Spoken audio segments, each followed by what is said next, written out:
Antonin Artaud a investi toutes les formes possibles de l'écriture et de la création.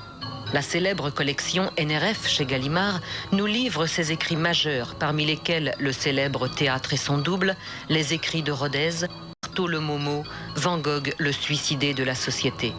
Ces mêmes œuvres sont disponibles en allemand dans la belle collection éditée chez Mattes und Seitz.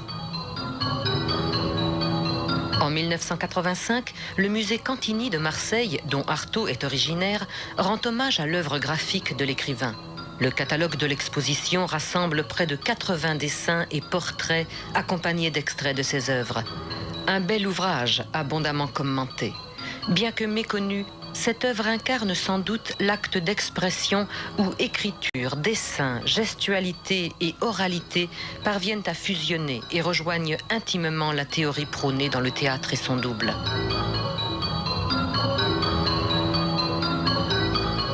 Mais qui êtes-vous donc, Antonin Artaud ? Pour approcher un des plus énigmatiques écrivains de notre siècle, Alain et Odette Virmaux sont partis du remarquable rayonnement de son œuvre. Cette petite biographie révèle l'homme et l'artiste à travers ses écrits, sa légende, mais aussi ses amis et les spécialistes de son œuvre. L'ouvrage comporte un index chronologique de son activité théâtrale ainsi qu'une abondante bibliographie. Dans le même esprit, mais plus approfondi, le livre allemand d'Elena Kapralik, Leben und Werk des Schauspielers, Dichters und Regisseurs.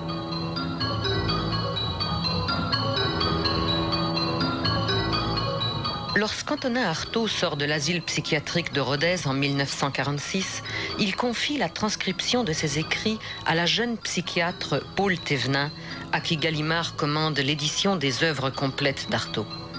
Antonin Artaud, ce désespéré qui vous parle, rassemble les travaux annexes de Paul Thévenin. Ces textes, dit-elle, il ne faut les voir que comme un accompagnement au travail que j'ai fait pour déchiffrer et publier l'œuvre d'Antonin Artaud, pour que sa parole ne soit pas étouffée, qu'elle continue à vivre, pour qu'il vous parle.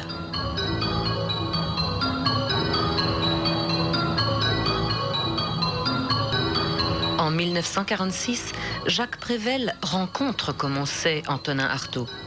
Ébloui, Prévelle ne vit plus qu'à travers ses pensées et ses paroles qu'il consigne soigneusement. 5 ans, jour pour jour, après sa première rencontre avec Artaud, Prévelle meurt, laissant un journal dans lequel il retrace toute l'intensité de cette relation. En compagnie d'Antonin Artaud est l'ouvrage qui a inspiré le film de notre soirée.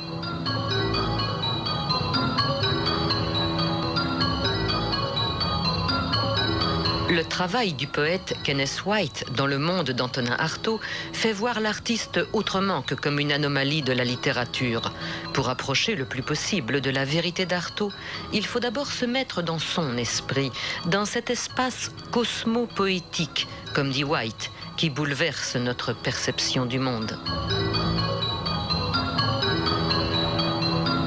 Antonin Artaud, Une autre langue du corps, est un ouvrage formé de 3 conférences où Michel Camus refuse de sacraliser une œuvre délirante qui pour lui se compare plutôt à une tragédie, celle du corps souffrant de l'humanité dont Artaud se fit malgré lui et à son corps défendant le porte-parole.